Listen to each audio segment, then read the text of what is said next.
ನಮಸ್ಕಾರ, ನೀವು ನೋಡ್ತಾ ಇದ್ದೀರಿ ನ್ಯೂಸ್ ಫಸ್ಟ್. ನಾನು ಸೋಮಣ್ಣ ಮಾಚಿಮಾಡ. ನಾನು ಜಾಹ್ನವಿ ಕಾರ್ತಿಕ್. ದಿನದ ಪ್ರಮುಖ ಸುದ್ದಿಯನ್ನು ಕ್ವಿಕ್ ಆಗಿ ನೋಡ್ಕೊಂಡು ಬರೋಣ ಶರವೇಗದಲ್ಲಿ. ನಿನ್ನೆ ಆರ್ಆರ್ ನಗರದಲ್ಲಿ ನಟ ದರ್ಶನ್ ಪ್ರಚಾರದ ಕುರಿತಾಗಿ ಇಂದು ಆರ್ಆರ್ ನಗರ ಕ್ಷೇತ್ರದ ಕಾಂಗ್ರೆಸ್ ಅಭ್ಯರ್ಥಿ ಕುಸುಮಾ ಪ್ರತಿಕ್ರಿಯಿಸಿದ್ದಾರೆ. ಪ್ರಜಾಪ್ರಭುತ್ವದಲ್ಲಿ ಎಲ್ಲರಿಗೂ ಪ್ರಚಾರ ಮಾಡಲು ಅವಕಾಶ ಇದೆ. ಈ ಹಿಂದೆ ಕೂಡ ದರ್ಶನ್ ಅವರು ಬಹಳಷ್ಟು ಕಡೆ ಪ್ರಚಾರ ಮಾಡಿದ್ರು. ಅದೇ ರೀತಿ ಆರ್ಆರ್ ನಗರದಲ್ಲೂ ದರ್ಶನ್ ಪ್ರಚಾರ ಮಾಡಿದ್ದಾರೆ. ಕೊನೆಯಲ್ಲಿ ನಾನು ಸಹ ದರ್ಶನ್ ಅಭಿಮಾನಿ ಅಂತ ಕುಸುಮಾ ಹೇಳಿದರು. ಬೆಳಗಾವಿಯಲ್ಲಿ ಇಂದು ರಾಜಕೀಯ ಬದ್ಧ ವೈರಿಗಳ ಮುಖಾಮುಖಿಯಾಯಿತು. ಬೆಳಗಾವಿ ಡಿಸಿಸಿ ಬ್ಯಾಂಕ್ ಕಚೇರಿಯಲ್ಲಿ 3 ವರ್ಷಗಳ ನಂತರ ಡಿಸಿಎಂ ಲಕ್ಷ್ಮಣ್ ಸವದಿ ಹಾಗೂ ರಮೇಶ್ ಜಾರಕಿಹೊಳಿ ಮುಖಾಮುಖಿಯಾದರು.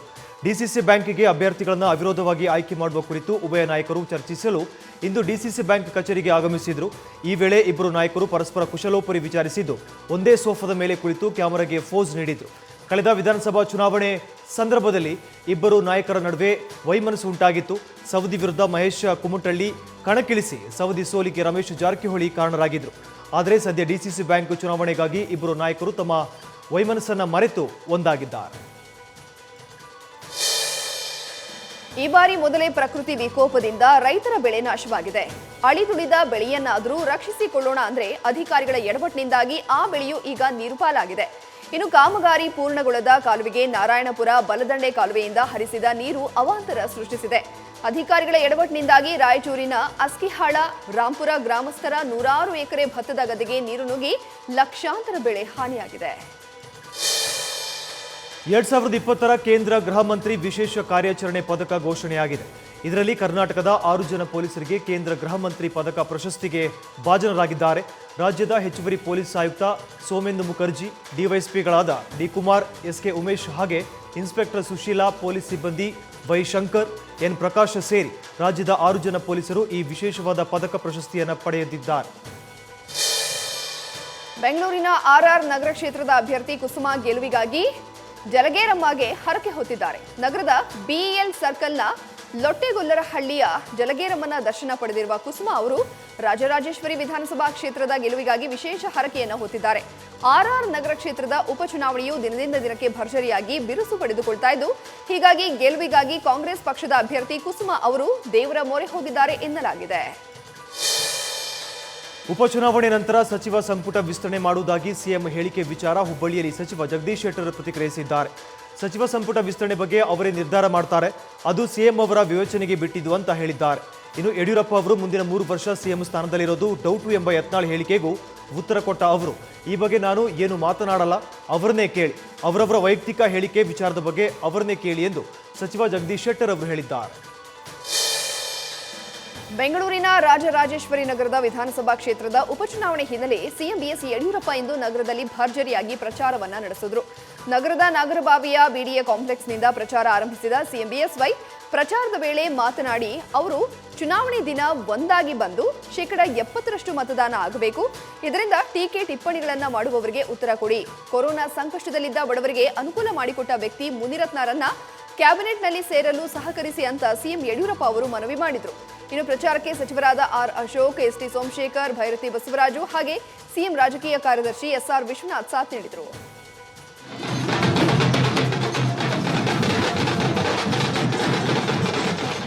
ಇವತ್ತಿಲ್ಲಿ ಮತಯಾಚನೆ ಮಾಡಲು ನಮ್ಮ ಬಳಿಗೆ ಬಂದಿದ್ದಾರೆ. ಬರೋದಕ್ಕೆ ಮುಂಚಿತವಾಗಿ ಮತ ಯಾತಕ್ಕೆ ಕೇಳ್ತಾ ಇದೀವಿ ಅನ್ನೋದಕ್ಕೆ ಗೋತ್ರ ಯಾವುದು ಗೊತ್ತಿಲ್ಲ. ನಾವೆಲ್ಲ ಒಂದೇ ತಾಯಿಯ ಮಕ್ಕಳು. ಹಿಂದೂ, ಮುಸ್ಲಿಂ, ಕ್ರಿಶ್ಚಿಯನ್ ಯಾವುದೇ ಭೇದ ಭಾವನೆಯನ್ನು ನಾವು ಮಾಡಿಲ್ಲ. ನಮ್ಮಲ್ಲಿ ಭೂ ಸುಧಾರಣೆ ವೇಳೆ ಉಳುವವನಿಗೆ ಭೂಮಿ ಕೊಡಬೇಕೆಂಬ ಇಂದಿರಾ ಗಾಂಧಿಯವರ ತೀರ್ಮಾನದಿಂದ ಇತಿಹಾಸ ಸೃಷ್ಟಿಯಾಯಿತು ಅಂತ ಕೆಪಿಸಿಸಿ ಅಧ್ಯಕ್ಷ ಡಿಕೆ ಶಿವಕುಮಾರ್ ಹೇಳಿದ್ದಾರೆ. ಬೆಂಗಳೂರಿನಲ್ಲಿ ಮಾತನಾಡಿದ ಅವರು, ಐಕ್ಯತೆ ಹಾಗೂ ರಾಜಕೀಯ ಬದ್ಧತೆಗೆ ಇಂದಿರಾ ಗಾಂಧಿಯವರ ತೀರ್ಮಾನಗಳೇ ಸಾಕ್ಷಿ. ಹಾಗೆ my father was A statesman but I am A political women ಅಂತ ಇಂದಿರಾ ಗಾಂಧಿ ಹೇಳಿದರು. ಈ ರೀತಿಯ ಅವರ ಸರಳತೆಗೆ ಅವರ ಮಾತುಗಳೇ ಸಾಕ್ಷಿ ಅಂತ ಹೇಳಿದ್ದಾರೆ. ಆರ್ಆರ್ ನಗರದ ಬೈ ಎಲೆಕ್ಷನ್ಗೆ ಇನ್ನೇನು ದಿನಗಣನೆ ಶುರುವಾಗಿದ್ದು, ಪೈಪೋಟಿಯಲ್ಲಿರೋ ಕಾಂಗ್ರೆಸ್, ಬಿಜೆಪಿ, ಜೆಡಿಎಸ್ ಪಕ್ಷಗಳು ಭರ್ಜರಿ ಪ್ರಚಾರಕ್ಕೆ ಮುಂದಾಗಿವೆ. ಚುನಾವಣಾ ಭದ್ರತೆಗೆ ಪೊಲೀಸ್ ಇಲಾಖೆ ಕೂಡ ಶ್ರಮಿಸ್ತಾ ಇದೆ. ಈ ಬಗ್ಗೆ ನ್ಯೂಸ್ ಫಸ್ಟ್ಗೆ ಬೆಂಗಳೂರು ನಗರ ಪೊಲೀಸ್ ಆಯುಕ್ತ ಕಮಲ್ ಪಂತ್ ಪ್ರತಿಕ್ರಿಯೆ ನೀಡಿದ್ದು, ಈವರೆಗೆ ಪ್ರಚಾರ ಕಾರ್ಯ ಶಾಂತಿಯುತವಾಗಿ ನಡೀತಾ ಇದೆ. ಸಣ್ಣ ಪುಟ್ಟ ಅಹಿತಕರ ಘಟನೆ ನಡೆದಿದ್ರು ಅದನ್ನ ನಮ್ಮ ಪೊಲೀಸರು ಸರಿಪಡಿಸಿದ್ದಾರೆ ಎಂದಿದ್ದಾರೆ. ಪ್ರಧಾನಿ ನರೇಂದ್ರ ಮೋದಿ ವಿರುದ್ಧ ಮಾಜಿ ಸಿಎಂ ಸಿದ್ದರಾಮಯ್ಯ ವಾಗ್ದಾಳಿ ನಡೆಸಿದ್ದಾರೆ. ಕೆಪಿಸಿಸಿ ಕಚೇರಿಯಲ್ಲಿ ಇಂದಿರಾ ಗಾಂಧಿ ಪುಣ್ಯತಿಥಿ ಅಂಗವಾಗಿ ಮಾತನಾಡಿದ ಸಿದ್ದರಾಮಯ್ಯ, ಈ ಮೋದಿ ದೊಡ್ಡ ದೇಶಭಕ್ತ, ಇವರು ಆರ್ಎಸ್ಎಸ್ನವರು, ಮಹಾತ್ಮ ಗಾಂಧಿಯನ್ನ ಕೊಂದ ವಂಶಸ್ಥರು. ಮೋದಿ ಈಗ ಸರ್ದಾರ್ ವಲ್ಲಭಭಾಯ್ ಪಟೇಲ್ರನ್ನ ಅಪ್ಪಿಕೊಂಡಿದ್ದಾರೆ.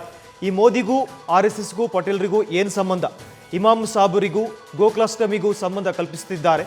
ಪಟೇಲ್ ಹಾಗೂ ನೆಹರು ಇಬ್ಬರು ಗಾಂಧೀಜಿಯವರ ನಂಬಿಕಸ್ಥ ಶಿಷ್ಯರು. ಆರ್ಎಸ್ಎಸ್ನ ಬ್ಯಾನ್ ಮಾಡಿದ್ದೇ ಪಟೇಲ್ರು. ಆದರೆ ಈಗ ಮೋದಿ ಪಟೇಲ್ರ ಬಗ್ಗೆ ಹೆಚ್ಚು ಒಲವು ತೋರಿಸುತ್ತಿದ್ದಾರೆ. ಪಟೇಲ್ರನ್ನ ಹಿಡ್ಕೊಂಡು ತಕ್ಷಣ ಅವರು ದೇಶಭಕ್ತರಾಗೋಲ್ಲ ಅಂತ ಸಿದ್ದರಾಮಯ್ಯ ವಾಗ್ದಾಳಿ ನಡೆಸಿದ್ದಾರೆ. ಇನ್ನು ಹುಬ್ಬಳ್ಳಿಯಲ್ಲೂ ವಾಲ್ಮೀಕಿ ಜಯಂತಿಯನ್ನು ಆಚರಿಸಲಾಯಿತು. ಹುಬ್ಬಳ್ಳಿ ನಗರದ ಇಂದಿರಾ ಗ್ಲಾಸ್ ಹೌಸ್ನಲ್ಲಿ ವಾಲ್ಮೀಕಿ ಪುತ್ಥಳಿಗೆ ಕೇಂದ್ರ ಸಚಿವ ಪ್ರಹ್ಲಾದ್ ಜೋಶಿ ಹಾಗೂ ಜಗದೀಶ್ ಶೆಟ್ಟರಿಂದ ಮಾಲಾರ್ಪಣೆ ಮಾಡಲಾಯಿತು. ಈ ವೇಳೆ ಮಾತನಾಡಿದ ಕೇಂದ್ರ ಸಚಿವ ಪ್ರಹ್ಲಾದ್ ಜೋಶಿ, ಪುಲ್ವಾಮಾ ದಾಳಿ ಬಗ್ಗೆ ಈ ಹಿಂದೆ ಕಾಂಗ್ರೆಸ್ನವರು ಮೋದಿ ಮೇಲೆ ಆರೋಪ ಮಾಡಿದ್ರು. ಆದರೆ ಈಗ ಪಾಕಿಸ್ತಾನವೇ ಈ ಬಗ್ಗೆ ಬಹಿರಂಗವಾಗಿ ಒಪ್ಪಿಕೊಂಡಿದೆ. ಪಾಕಿಸ್ತಾನದ ಪಾರ್ಲಿಮೆಂಟ್ನಲ್ಲಿ ಎಲ್ಲವೂ ಬಹಿರಂಗವಾದರೂ ಕಾಂಗ್ರೆಸ್ನವರು ಬಾಯಿ ಮುಚ್ಚಿಕೊಂಡು ಕುಳಿತಿದ್ದಾರೆ. ಮೋದಿಯವರನ್ನ ವಿರೋಧ ಮಾಡುವಂತಹ ಭರದಲ್ಲಿ ಭಾರತವನ್ನ ಏಕೆ ವಿರೋಧ ಮಾಡ್ತೀರಿ ಅಂತ ಕಾಂಗ್ರೆಸ್ ನಾಯಕರ ವಿರುದ್ಧ ಆಕ್ರೋಶ ವ್ಯಕ್ತಪಡಿಸಿದ್ರು.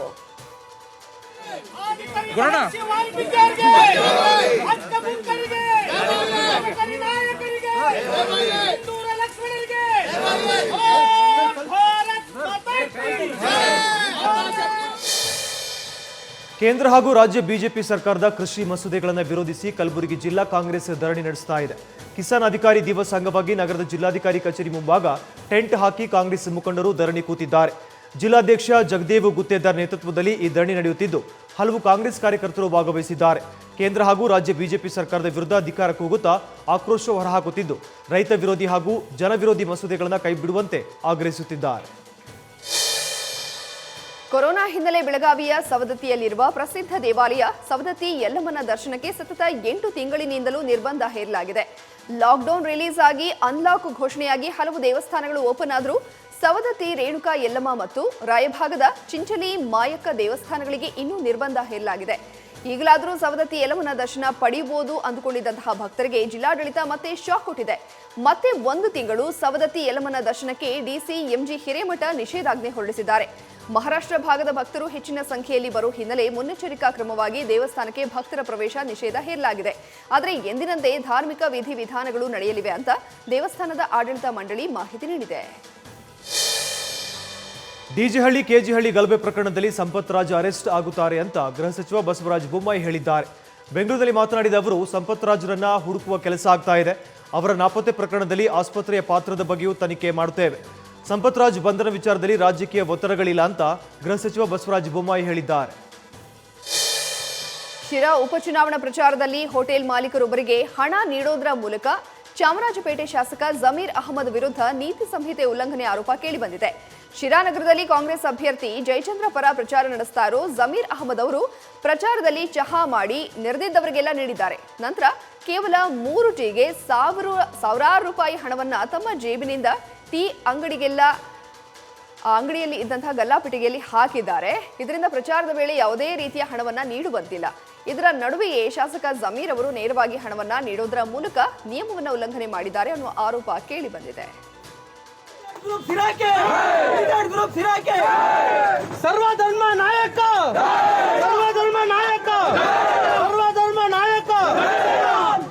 ಬಡವರ ಬಂಧು ಜಮೀರ್ ಅಣ್ಣ, ಬಡವರ ಬಂಧು ಕಾಂಗ್ರೆಸ್ ಪಾರ್ಟಿಗೆ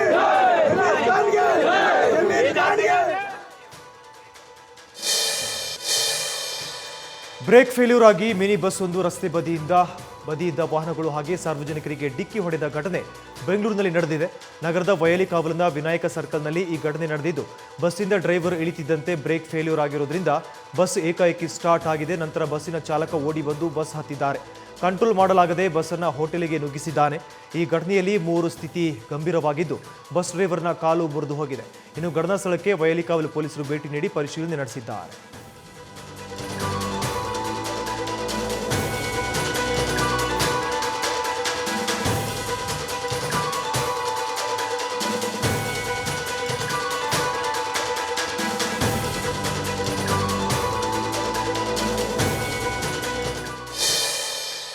ಕೋಲಾರದ ಮುಳಬಾಗಿಲು ನಗರಸಭಾ ಚುನಾವಣೆ ನಡೆಸಲಾಯಿತು. ಈ ಚುನಾವಣೆ ಅಬಕಾರಿ ಸಚಿವ ನಾಗೇಶ್ ಮತ್ತು ಮಾಜಿ ಶಾಸಕ ಕೊತ್ತೂರು ಮಂಜುನಾಥ್ ಅವರ ಪ್ರತಿಷ್ಠೆಯ ಕಣವಾಗಿದೆ. ಇಂದು ನಗರಸಭೆ ಅಧ್ಯಕ್ಷ ಮತ್ತು ಉಪಾಧ್ಯಕ್ಷ ಸ್ಥಾನಕ್ಕೆ ಚುನಾವಣೆ ನಡೆಸಲಾಗಿದ್ದು ಬಿರುಸಿನ ಪೈಪೋಟಿ ಇರೋದ್ರಿಂದ ಚುನಾವಣಾ ಸ್ಥಳದಲ್ಲಿ ಸ್ವಲ್ಪ ಸಮಯ ಗೊಂದಲದ ವಾತಾವರಣ ಸೃಷ್ಟಿಯಾಗಿತ್ತು. ನಂತರ ಗುಂಪು ಚದುರಿಸಲು ಪೊಲೀಸರು ಲಘು ಲಾಠಿ ಪ್ರಹಾರ ಮಾಡಿ ಪರಿಸ್ಥಿತಿಯನ್ನ ತಿಳಿಗೊಳಿಸಿದರು.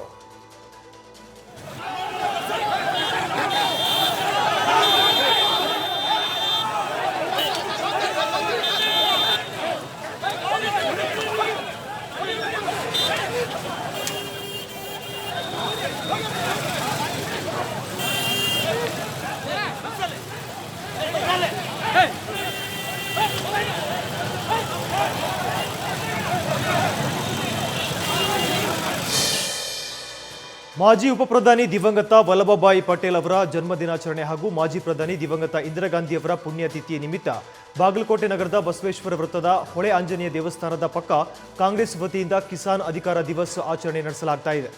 ಈ ವೇಳೆ ರಾಜ್ಯ ಹಾಗೂ ಕೇಂದ್ರ ಬಿಜೆಪಿ ಸರ್ಕಾರಗಳ ವಿರುದ್ಧ ಘೋಷಣೆ ಕೂಗಿ ಸಾಂಕೇತಿಕ ಧರಣಿ ನಡೆಸಲಾಗ್ತಾ ಇದೆ. ಧರಣಿ ಸಂದರ್ಭದಲ್ಲಿ ಮಹರ್ಷಿ ವಾಲ್ಮೀಕಿ, ದಿವಂಗತ ವಲ್ಲಭಭಾಯಿ ಪಟೇಲ್ ಹಾಗೂ ದಿವಂಗತ ಇಂದಿರಾ ಗಾಂಧಿ ಅವರ ಭಾವಚಿತ್ರಕ್ಕೆ ಪುಷ್ಪಾರ್ಚನೆ ಮಾಡಲಾಯಿತು. ಧರಣಿಯಲ್ಲಿ ಕಾಂಗ್ರೆಸ್ ಜಿಲ್ಲಾಧ್ಯಕ್ಷ ಎಸ್.ಜಿ. ನಂಜಯ್ಯನಮ್ಮ ಮಠ, ಮಾಜಿ ಸಚಿವ ಎಚ್.ವೈ. ಮೇಟಿ, ಮಾಜಿ ಶಾಸಕ ಜಿ.ಟಿ. ಪಾಟೀಲ್, ಕಾಂಗ್ರೆಸ್ ಜಿಲ್ಲಾಧ್ಯಕ್ಷ ರಕ್ಷಿತಾ ಈಟಿ, ಕಾಂಗ್ರೆಸ್ ವಕ್ತಾರ ನಾಗರಾಜ್ ಹದ್ಲಿ ಸೇರಿದಂತೆ ಕಾಂಗ್ರೆಸ್ ಕಾರ್ಯಕರ್ತರು ಭಾಗಿಯಾಗಿದ್ದಾರೆ. ಫಾಲ್ಸ್ನ ನೀರಿನಲ್ಲಿ ಮುಳುಗಿ ಯುವಕ ಸಾವನ್ನಪ್ಪಿರುವಂತಹ ಘಟನೆ ಚಿಕ್ಕಮಗಳೂರಿನಲ್ಲಿ ನಡೆದಿದೆ. ಜಿಲ್ಲೆಯ ಕಳಸದ ಅಬ್ಬುಗುಡಿ ಫಾಲ್ಸ್ಗೆ ಸ್ನೇಹಿತರ ಜೊತೆ ಈಜಲು ಹೋಗಿದ್ದಾಗ ಈ ಘಟನೆ ನಡೆದಿದ್ದು, ಕಳಸದ ಬಾವಿಕೊಳ್ಳ ಗ್ರಾಮದ 17 ವರ್ಷದ ಯುವಕ ವನ್ಸಿತ್ ಮೃತಪಟ್ಟಿದ್ದಾನೆ. ಮಳೆಗಾಲದಲ್ಲಿ ನೀರಿನ ರಭಸಕ್ಕೆ ಫಾಲ್ನಲ್ಲಿ ಗುಂಡಿ ಬಿದ್ದಿರುವ ಸಾಧ್ಯತೆ ಇದ್ದು, ಹೀಗಾಗಿ ಅಪಾಯದ ಬಗ್ಗೆ ಮಾಹಿತಿ ಇಲ್ಲದೆ ಈ ಘಟನೆ ನಡೆದಿದೆ ಎನ್ನಲಾಗಿದೆ. ಇನ್ನು ಈ ಘಟನೆ ಬಗ್ಗೆ ಕಳಸ ಪೊಲೀಸ್ ಠಾಣಾ ವ್ಯಾಪ್ತಿಯಲ್ಲಿ ಪ್ರಕರಣ ದಾಖಲಾಗಿದೆ. ರಾಜ್ಯದಲ್ಲಿಂದು ಹೊಸದಾಗಿ 3,014 ಜನರಿಗೆ ಕೊರೋನಾ ತಗುಲಿದ್ದು, ಒಟ್ಟು ಸೋಂಕಿತರ ಸಂಖ್ಯೆ 8,23,412ಕ್ಕೆ ಏರಿಕೆಯಾಗಿದೆ. ಕಳೆದ 24 ಗಂಟೆಗಳಲ್ಲಿ 28 ಜನರು ಕೊರೋನಾದಿಂದಾಗಿ ಮೃತಪಟ್ಟಿದ್ದಾರೆ. ಬೆಂಗಳೂರು ನಗರದಲ್ಲಿ ಅತಿ ಹೆಚ್ಚು ಅಂದರೆ 1,621 ಪ್ರಕರಣಗಳು ದಾಖಲಾಗಿದೆ. ಇನ್ನು ರಾಜ್ಯದಲ್ಲಿ ಇಂದು ಆಸ್ಪತ್ರೆಯಿಂದ ಡಿಸ್ಚಾರ್ಜ್ ಆದವರ ಸಂಖ್ಯೆ 7,468 ಇದ್ದು, ಇದುವರೆಗೂ 7,57,208 ಮಂದಿ ಕೊರೋನಾದಿಂದ ಗುಣಮುಖರಾಗಿ ಆಸ್ಪತ್ರೆಯಿಂದ ಡಿಸ್ಚಾರ್ಜ್ ಆಗಿದ್ದಾರೆ. ದೇಶಾದ್ಯಂತ ಇಂದು ಹೊಸದಾಗಿ 48,268 ಜನರಿಗೆ ಕೊರೋನಾ ತಗುಲಿದ್ದು, ಒಟ್ಟು ಸೋಂಕಿತರ ಸಂಖ್ಯೆ 81,42,664ಕ್ಕೆ ಏರಿಕೆಯಾಗಿದೆ. ಕಳೆದ 24 ಗಂಟೆಗಳಲ್ಲಿ 551 ಜನ ಕೊರೋನಾದಿಂದಾಗಿ ಮೃತಪಟ್ಟಿದ್ದಾರೆ. ಇದುವರೆಗೆ ಮಹಾರಾಷ್ಟ್ರದಲ್ಲಿ 16,72,858 ಜನರಿಗೆ ಸೋಂಕು ತಗುಲಿದೆ. ನಂತರದ ಸ್ಥಾನದಲ್ಲಿರುವ ಕರ್ನಾಟಕದಲ್ಲಿ 8,23,412 ಜನರಿಗೆ ಕೊರೋನಾ ಪಾಸಿಟಿವ್ ವರದಿಯಾಗಿದೆ. ದೇಶದಲ್ಲಿ ಇದುವರೆಗೂ 74,37,312 ಜನ ಗುಣಮುಖರಾಗಿ ಆಸ್ಪತ್ರೆಯಿಂದ ಡಿಸ್ಚಾರ್ಜ್ ಆಗಿದ್ದು, ಇದುವರೆಗೂ ಕೊರೋನಾ 1,21,719 ಜನರನ್ನ ಬಲಿ ಪಡೆದಿದೆ. ಇನ್ನು ವಿಶ್ವದಲ್ಲಿ ಇದುವರೆಗೂ 4,60,34,455 ಜನರಿಗೆ ಕೊರೋನಾ ಮಹಾಮಾರಿ ಒಕ್ಕರಿಸಿದೆ. ಕೊರೋನಾದಿಂದ ಇದುವರೆಗೂ 11,95,729 ಜನರು ಮೃತಪಟ್ಟಿದ್ದು, 3,33,16,308 ಜನರು ಗುಣಮುಖರಾಗಿದ್ದಾರೆ. ಒಟ್ಟಾರೆ ಸದ್ಯ ಜಗತ್ತಿನಲ್ಲಿ 1,15,22,418 ಸಕ್ರಿಯ ಪ್ರಕರಣಗಳಿವೆ. ಕೊರೋನಾ ಪೀಡಿತ ದೇಶಗಳಲ್ಲಿ ಭಾರತ 2ನೇ ಸ್ಥಾನದಲ್ಲಿದ್ದು, ಅಮೆರಿಕ ಮೊದಲ ಸ್ಥಾನದಲ್ಲಿದೆ. ಇನ್ನು ಭಾರತದ ನಂತರದ ಸ್ಥಾನದಲ್ಲಿ ಬ್ರೆಜಿಲ್, ರಷ್ಯಾ ಮತ್ತು ಫ್ರಾನ್ಸ್ ದೇಶಗಳಿವೆ. ದೇಶದಲ್ಲಿ ಜನಪ್ರಿಯತೆ ಗಳಿಸಿರುವ ಕನ್ನಡದ ಕು ಆಪ್ ನಾಳೆ ಕನ್ನಡ ರಾಜ್ಯೋತ್ಸವವನ್ನ ವಿಶಿಷ್ಟವಾಗಿ ಆಚರಿಸಲು ಮುಂದಾಗಿದೆ. ಈ ಕಾರ್ಯಕ್ರಮವನ್ನು ಮುಖ್ಯಮಂತ್ರಿ ಬಿಎಸ್ ಯಡಿಯೂರಪ್ಪ ಆನ್ಲೈನ್ ಮೂಲಕ ಉದ್ಘಾಟಿಸಲಿದ್ದಾರೆ. ಇವರೊಟ್ಟಿಗೆ ಹಾಸ್ಯ ಕಲಾವಿದ ಗಂಗಾವತಿ ಪ್ರಾಣೇಶ್, ನಟ ನಿರ್ದೇಶಕ ಜಗದೀಶ್ ಮಲ್ನಾಡ್, ನಟಿ ನೀತು ಶೆಟ್ಟಿ, ನವೀನ್ ಕೃಷ್ಣ, ಜಾದುಗಾರ ಕುದ್ರೋಳಿ ಗಣೇಶ್ ಸೇರಿದಂತೆ ಇತರೆ ನಟ ನಟಿಯರು ಹಾಗೂ ಗಾಯಕರು ಭಾಗವಹಿಸಲಿದ್ದಾರೆ. ಈ ಬಗ್ಗೆ ಮಾತನಾಡಿರುವ ಕು ಆಪ್ ಸಂಸ್ಥಾಪಕ ಅಪ್ರಮೇಯ ರಾಧಾಕೃಷ್ಣ, ಕನ್ನಡ ರಾಜ್ಯೋತ್ಸವವನ್ನ ಅರ್ಥಪೂರ್ಣವಾಗಿ ಆಚರಿಸಲು ಸಕಲ ಸಿದ್ಧತೆ ಮಾಡಿಕೊಂಡಿದ್ದೇವೆ. ಕನ್ನಡ ರಾಜ್ಯೋತ್ಸವ ಕೇವಲ ಆಚರಣೆಯಲ್ಲಿ ಅಷ್ಟೇ ಸೀಮಿತವಾಗಿಸಬಾರದು. ಹೀಗಾಗಿ ನಮ್ಮ ಸಂಸ್ಥೆ ಕನ್ನಡ ಮಾತೃಭಾಷೆಯಲ್ಲೇ ಜನರು ಭಾವನೆಗಳನ್ನು ಹಂಚಿಕೊಳ್ಳಲು ಟ್ವಿಟರ್ ಮಾದರಿಯಲ್ಲೇ ಕು ಆಪ್ ಅನ್ನ ಅಭಿವೃದ್ಧಿಪಡಿಸಿ ಲಕ್ಷಾಂತರ ಜನ ಬಳಸುವಂತೆ ಮಾಡಲಾಗಿದೆ ಎಂದಿದ್ದಾರೆ. ಗುಜರಾತ್ನಲ್ಲಿ ಆರಂಭವಾದ ದೇಶದ ಮೊಟ್ಟಮೊದಲ ಸೀ ಪ್ಲೇನ್ ಸೇವೆಗೆ ಇಂದು ಪ್ರಧಾನಿ ನರೇಂದ್ರ ಮೋದಿ ಚಾಲನೆ ನೀಡಿದ್ದಾರೆ. ಗುಜರಾತಿನ ಸಬರ್ಮತಿ ನದಿ ತೀರದಿಂದ ಸರ್ದಾರ್ ವಲ್ಲಭಭಾಯಿ ಪಟೇಲ್ ಅವರ ಏಕತಾ ಪ್ರತಿಮೆ ಇರುವ ಸ್ಥಳಕ್ಕೆ ಸಂಪರ್ಕ ಕಲ್ಪಿಸುವ ದೇಶದ ಮೊದಲ ಸೀ ಪ್ಲೇನ್ ಸೇವೆಗೆ ಪ್ರಧಾನಿ ನರೇಂದ್ರ ಮೋದಿ ಚಾಲನೆ ನೀಡಿ ನಂತರ ಸೀ ಪ್ಲೇನ್ನಲ್ಲಿ ಹಾರಾಟ ನಡೆಸಿದರು. ಆ ಮೂಲಕ ದೇಶದ ಮೊದಲ ಸೀ ಪ್ಲೇನ್ನಲ್ಲಿ ಹಾರಾಟ ನಡೆಸಿದ ಮೊದಲ ಪ್ರಧಾನಿ ಎಂಬ ಕೀರ್ತಿಗೆ ಮೋದಿ ಭಾಜನರಾದರು.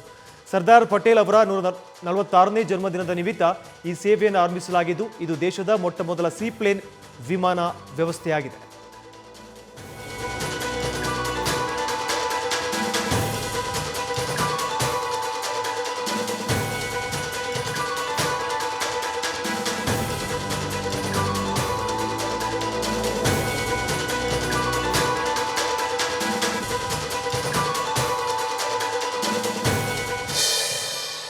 ಕೊರೋನಾ ಸಾಂಕ್ರಾಮಿಕ ರೋಗ ಅಂತ್ಯಗೊಂಡ ನಂತರ ರಾಜ್ಯದ ಪ್ರತಿ ಹಳ್ಳಿಯ ಜನರಿಗೂ ಭಗವಾನ್ ಶ್ರೀರಾಮನ ದರ್ಶನಕ್ಕೆ ವ್ಯವಸ್ಥೆ ಮಾಡುವುದಾಗಿ ಉತ್ತರ ಪ್ರದೇಶ ಸಿಎಂ ಯೋಗಿ ಆದಿತ್ಯನಾಥ್ ತಿಳಿಸಿದ್ದಾರೆ. ಮಹರ್ಷಿ ವಾಲ್ಮೀಕಿ ಜಯಂತಿ ಅಂಗವಾಗಿ ಚಿತ್ರಕೂಟದಲ್ಲಿ ನಡೆದ ಕಾರ್ಯಕ್ರಮದಲ್ಲಿ ಮಾತನಾಡಿದ ಅವರು, ಅಯೋಧ್ಯೆಯಲ್ಲಿ ಶ್ರೀರಾಮ ದೇವಾಲಯ ನಿರ್ಮಾಣ ಕಾರ್ಯ ನಡೀತಾ ಇದೆ. ಕೊರೋನಾ ಸಮಸ್ಯೆ ಮುಗಿದ ಮೇಲೆ ರಾಜ್ಯದ ಪ್ರತಿಯೊಬ್ಬ ಪ್ರಜೆಗೂ ಭಗವಾನ್ ರಾಮನ ದರ್ಶನ ಮಾಡಲು ಅಗತ್ಯ ಸೌಲಭ್ಯ ಕಲ್ಪಿಸಲಾಗುವುದು ಎಂದು ಭರವಸೆ ನೀಡಿದ್ದಾರೆ. ದಿನೇ ದಿನೇ ವಾಟ್ಸಪ್ ತನ್ನ ಗ್ರಾಹಕರನ್ನು ಸೆಳೆಯಲು ಒಂದಲ್ಲ ಒಂದು ವೈಶಿಷ್ಟ್ಯಗಳನ್ನು ಅಳವಡಿಸುತ್ತಿದೆ. ಈಗ ವಾಟ್ಸಪ್ನಲ್ಲಿ ದಿನವೊಂದಕ್ಕೆ ಸುಮಾರು 10,000 ಕೋಟಿ ಸಂದೇಶ ವಿನಿಮಯವಾಗುತ್ತಿದೆ. ಈ ಕುರಿತಂತೆ ವಾಟ್ಸಪ್ ಒಡೆತನ ಹೊಂದಿರುವಂಥ ಫೇಸ್ಬುಕ್ ಸಂಸ್ಥೆಯ ಮುಖ್ಯಸ್ಥ ಮಾರ್ಕ್ ಜುಕರ್ಬರ್ಗ್ ಮಾಹಿತಿ ನೀಡಿದ್ದಾರೆ. ಇನ್ನು ಸೆಪ್ಟೆಂಬರ್ ಅಂತ್ಯಕ್ಕೆ ಕೊನೆಗೊಂಡ 3ನೇ ತ್ರೈಮಾಸಿಕ ವರದಿಯಲ್ಲಿ ವಾಟ್ಸಪ್ ಆದಾಯ ಏರಿಕೆಯಾಗಿದೆ ಹಾಗೂ ಪ್ರತಿದಿನದ ಬಳಕೆ, ಸಂದೇಶ ವಿನಿಮಯ, ಮೀಡಿಯಾ ಫೈಲ್ ಹಂಚಿಕೊಳ್ಳುವುದರಲ್ಲೂ ಗರಿಷ್ಠ ಏರಿಕೆಯಾಗಿದೆ.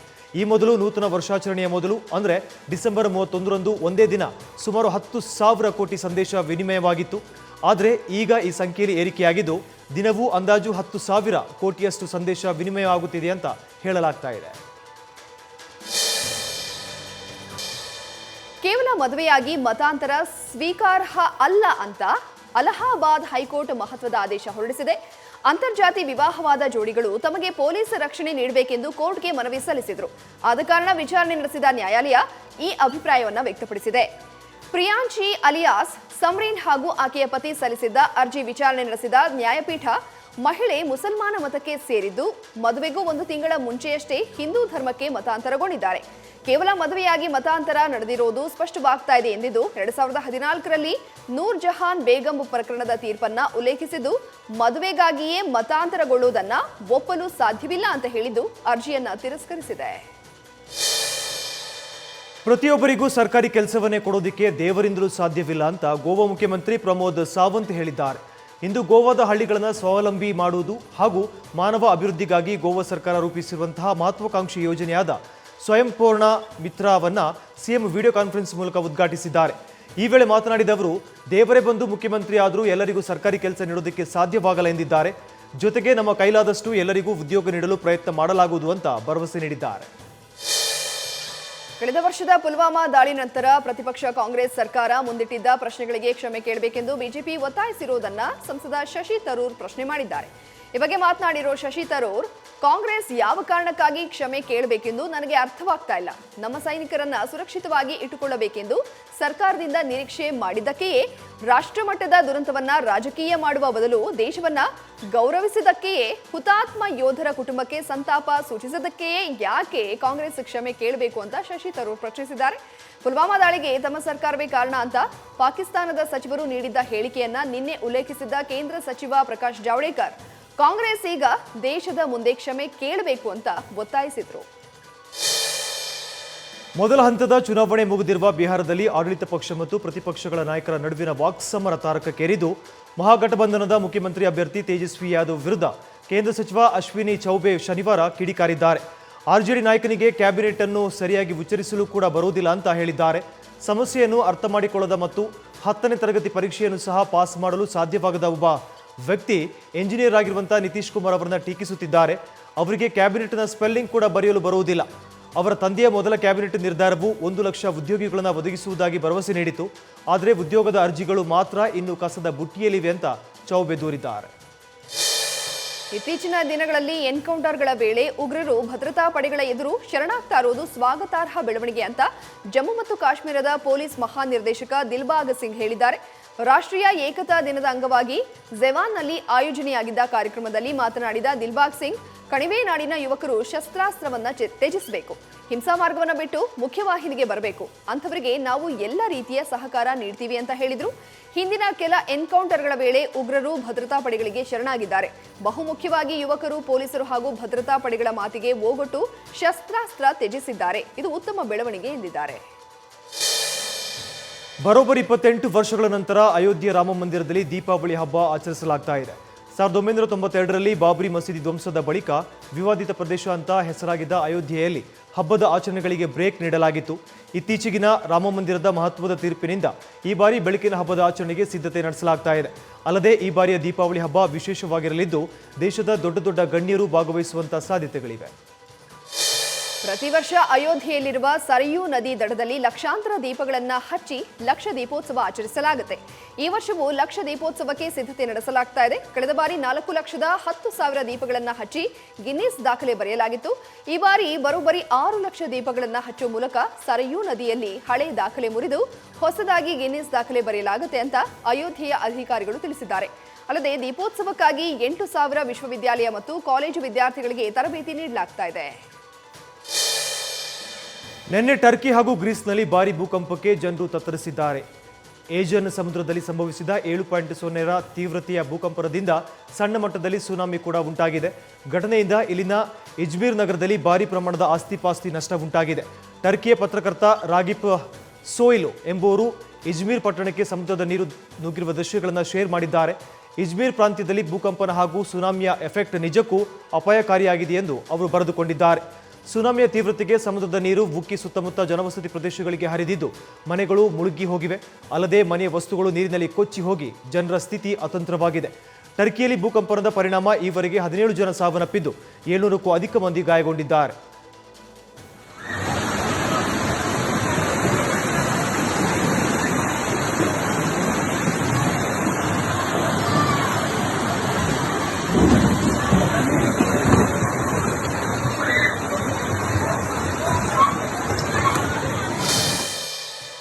ದೇಶಾದ್ಯಂತ ಕೊರೋನಾ ಅಟ್ಟಹಾಸ ಮುಂದುವರಿತಾ ಇದ್ದು ಹಲವು ದೇಶಗಳಲ್ಲಿ 2ನೇ ಬಾರಿ ಲಾಕ್ಡೌನ್ ಮಾಡಲಾಗ್ತಾ ಇದೆ. ಲಾಕ್ಡೌನ್ನಿಂದಾಗಿ ಜನರೆಲ್ಲ ತಮ್ಮ ಮನೆಗಳಿಗೆ ತೆರಳುತ್ತಾ ಇದ್ದು ಫ್ರಾನ್ಸ್ನ ರಸ್ತೆಯೊಂದರಲ್ಲಿ 700 ಕಿಲೋಮೀಟರ್ನವರೆಗೆ ಟ್ರಾಫಿಕ್ ಜಾಮ್ ಉಂಟಾಗಿತ್ತು. ಆದರೆ ಈಗ ವೀಕೆಂಡ್ ಸಮಯದಲ್ಲಿ ಜನರಿಂದ ಗಿಜಿಗುಡ್ತಾ ಇದ್ದ ಫ್ರಾನ್ಸ್ ರಾಜಧಾನಿಯ ಅನೇಕ ಬೀದಿಗಳು ಜನರಿಲ್ಲದೆ ರಸ್ತೆಗಳು ಬಿಕೋ ಎನ್ನುತ್ತಿವೆ. ಇನ್ನು 4 ವಾರಗಳ ಕಾಲ ಫ್ರಾನ್ಸ್ನಲ್ಲಿ ಲಾಕ್ಡೌನ್ ಜಾರಿಯಲ್ಲಿ ಇರಲಿದ್ದು ಡಿಸೆಂಬರ್ 1ಕ್ಕೆ ಲಾಕ್ಡೌನ್ ಅವಧಿ ಮುಕ್ತಾಯವಾಗಲಿದೆ. ಮೆಕ್ಕಾದ ಗ್ರ್ಯಾಂಡ್ ಮಸೀದಿಗೆ ಕಾರ್ ಒಂದು ಡಿಕ್ಕಿ ಹೊಡೆದ ಘಟನೆ ನಡೆದಿದೆ. ಪ್ರಾರ್ಥನೆ ಮುಗಿಸಿ ಮಸೀದಿಯಿಂದ ಯಾತ್ರಿಕರು ಹೊರಹೋಗುವಾಗ ಗೇಟಿಗೆ ಡಿಕ್ಕಿ ಹೊಡೆದಿದ್ದಾರೆ. ಅತಿ ಸ್ಪೀಡ್ನಲ್ಲಿ ಕಾರನ್ನು ಚಲಾಯಿಸಿದ ಚಾಲಕ ಅಡ್ಡದಿಡ್ಡಿಯಾಗಿ ಕಾರು ಓಡಿಸಿ ಮೆಕ್ಕಾದ ಗೇಟಿಗೆ ಡಿಕ್ಕಿ ಹೊಡೆದಿದ್ದಾನೆ. ಅದೃಷ್ಟವಶಾತ್ ಈ ಘಟನೆಯಲ್ಲಿ ಯಾವುದೇ ಪ್ರಾಣಹಾನಿ ಆಗಿಲ್ಲ ಅಂತ ಅಂತಾರಾಷ್ಟ್ರೀಯ ಮಾಧ್ಯಮಗಳು ವರದಿ ಮಾಡಿವೆ. ಬಾಲಿವುಡ್ ನಟ ಅಕ್ಷಯ್ ಕುಮಾರ್ ಮತ್ತು ಕಿಯಾರಾ ಅದ್ವಾನಿ ಅಭಿನಯದ ಲಕ್ಷ್ಮಿ ಬಾಂಬ್ ಸಿನಿಮಾ ತನ್ನ ಟೈಟಲ್ ಬದಲಾಯಿಸಿ ಲಕ್ಷ್ಮಿ ಎಂದು ಹೆಸರಿಟ್ಟಿದೆ. ಭಯಾನಕ ಮತ್ತು ಕಾಮಿಡಿ ಸಿನಿಮಾ ಆಗಿರುವ ಲಕ್ಷ್ಮಿ ಚಿತ್ರ ನವೆಂಬರ್ 9ರಂದು ಡಿಸ್ನಿ ಪ್ಲಸ್ ಹಾಟ್ ಸ್ಟಾರ್ನಲ್ಲಿ ಬಿಡುಗಡೆಯಾಗಲು ರೆಡಿಯಾಗಿದೆ. ಈಗಾಗಲೇ ಚಿತ್ರದ ಟ್ರೈಲರ್ ರಿಲೀಸ್ ಆಗಿದ್ದು ಅಕ್ಷಯ್ ಕುಮಾರ್ ಹೊಸ ಲುಕ್ ನೋಡಿದ ಫ್ಯಾನ್ಸ್ ಸಖತ್ ಖುಷಿಯಾಗಿದ್ದಾರೆ. ಇದು ಈ ದಿನದ ಶರವೇಗ. ಕ್ಷಣ ಕ್ಷಣದ ಅಪ್ಡೇಟ್ಸ್ಗಾಗಿ ನೋಡ್ತಾ ಇರಿ ನ್ಯೂಸ್ ಫಾಸ್ಟ್. ಪ್ರತಿ ಕ್ಷಣ ನಿಮ್ಮೊಂದಿಗೆ.